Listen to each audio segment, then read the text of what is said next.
आप काशी मथुरा पर नजर गड़ाए रहे, उधर मध्य प्रदेश में खुल गया बड़े मस्जिद का खेल। एएसआई करेगी सर्वे।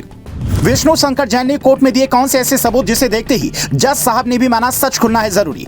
सरस्वती मंदिर को किसने बनाया मस्जिद, मस्जिद का नाम किसने रखा कमल मस्जिद, सुनिए पूरी कहानी। ये तस्वीर देखिए जहां शुक्रवार को मुस्लिम समाज नमाज पढ़ने जाता है और हिंदुओं को मंगलवार के साथ साथ हर साल वसंत पंचमी पर पूजा करने की इजाजत है। कहीं से भी इसे देखकर आप मस्जिद नहीं कह सकते हैं। खंबे से लेकर दीवारों पर की गई नक्काशी तक में सनातनी सभ्यता की झलक दिखती है। कहीं त्रिशूल की तरह तराशे हुए पत्थर तो कहीं कमल के निशान नजर आते हैं। ध्यान से देखने पर अलग अलग मुद्रा में खड़ी मूर्तियां भी नजर आती हैं। अंदर की छत पर भी कमल के आकार की नक्काशी ऐसी की गई है जैसे इस मंदिर का कमल से गहरा नाता हो। ट्विटर यूजर स्टार बॉय तरुण का दावा है कि यह तस्वीर मध्य प्रदेश के धार जिले में स्थित कमल मस्जिद की है, जिसे अलाउद्दीन खिलजी के जमाने में मस्जिद में बदल दिया गया था। बरसों से हिंदू समाज इस मस्जिद को मंदिर में बदलने की मांग करता रहा है, पर किसी ने ध्यान नहीं दिया। अब वकील विष्णु शंकर जैन की याचिका पर हाईकोर्ट ने सुनवाई करते हुए सीधा एएसआई सर्वे का आदेश दे दिया है। आप सभी को नमस्कार।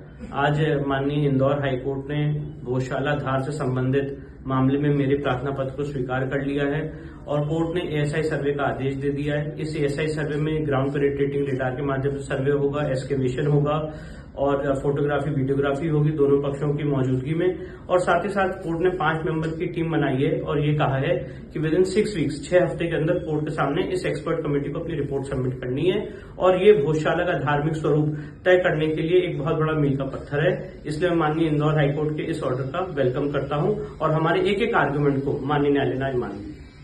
इस आदेश के बाद से हिंदुओं में जहां पर खुशी की लहर है, तो वहीं इसे मस्जिद बनाने वाले लोग अदालत के आदेश के खिलाफ अपील करने पर विचार कर रहे हैं। मस्जिद के पैरवीकार तो ये तक कहते हैं कि आज इस मस्जिद की बारी है, कल उस मस्जिद की। ऐसे तो ये सिलसिला खत्म ही नहीं होगा। पर सवाल ये है कि जहां मां सरस्वती का प्रकट स्थान है, वो मस्जिद कैसे बन सकती है। हम तो बचपन से ही ये कहावत सुनते आ रहे हैं कि कहाँ राजा भोज कहाँ गंगू तेली वाली कहावत तो आपने भी सुनी होगी। कुछ लोग इसे जातिवाद कहावत बताते हैं, लेकिन उस कहावत से हटकर जब आप राजा भोज के बारे में जानेंगे तो पता चलेगा कि राजा भोज मां सरस्वती के बहुत बड़े उपासक थे और इन्होंने मध्य प्रदेश के धार में एक यूनिवर्सिटी बनवाई थी जिसका नाम था भोजशाला। साल 1305 में अलाउद्दीन खिलजी ने भोजशाला पर आक्रमण किया। उस वक्त यहाँ पर 1200 विद्यार्थी और शिक्षक थे। उन सब का क्या हुआ ये आप समझ ही गए होंगे। साल 1401 दिलावर खां ने यहाँ एक मस्जिद का निर्माण करा दिया। साल 1514 में महमूद शाह खिलजी ने भोजशाला के बाकी बचे हिस्से पर मस्जिद का निर्माण करवा दिया। अंग्रेजी हुकूमत के दौरान इसे संरक्षित स्मारक घोषित कर दिया गया और 2013 में यहाँ बखेड़ा भी खड़ा हुआ था। और ये सब तब हुआ जब इस मंदिर से कई शिलालेख मिले